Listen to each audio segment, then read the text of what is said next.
I was interested in developing a new model of suicide primarily because I've been studying suicide and its antecedents and the factors associated with suicide and self-harm for a number of years, for about 15 years.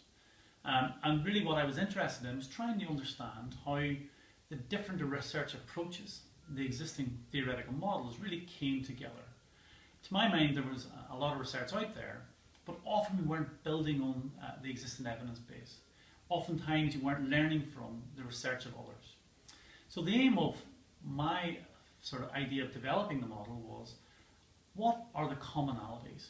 What do we know consistently across different methods, across different research groups, about the risk factors associated with suicide and self-harm?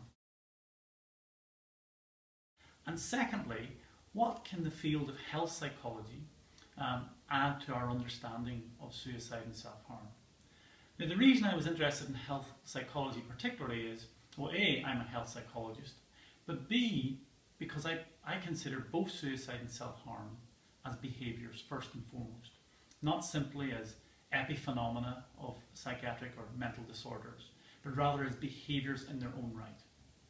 Now, if they are behaviours in their own right, we should be able to draw from research from a whole range of other fields of psychology. And health psychology, which really looks at health behaviours primarily, is an obvious candidate then. And when I looked at the theories around health psychology and the psychology of behaviour change, I was struck by the theory of planned behaviour, which is this really widely used model in health psychology, which is really parsimonious.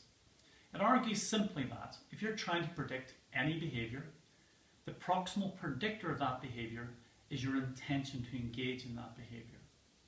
And then the predictors of whether you intend to engage in that behaviour are your attitudes towards that behaviour, other people's attitudes, which we call social norms, and also the extent of control you have over that behaviour.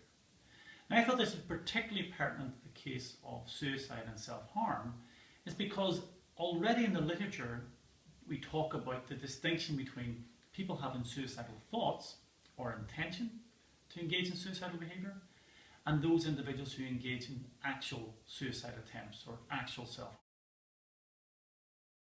So the third sort of key premise of my model in the present context is that the model helps us understand what is it about people, some people who engage in suicidal thoughts but never go on to suicidal behaviour.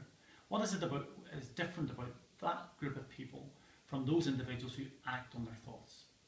So within my model, the integrated motivational-volitional model, it tries to bring together the different perspectives in terms of the psychology of the suicidal mind.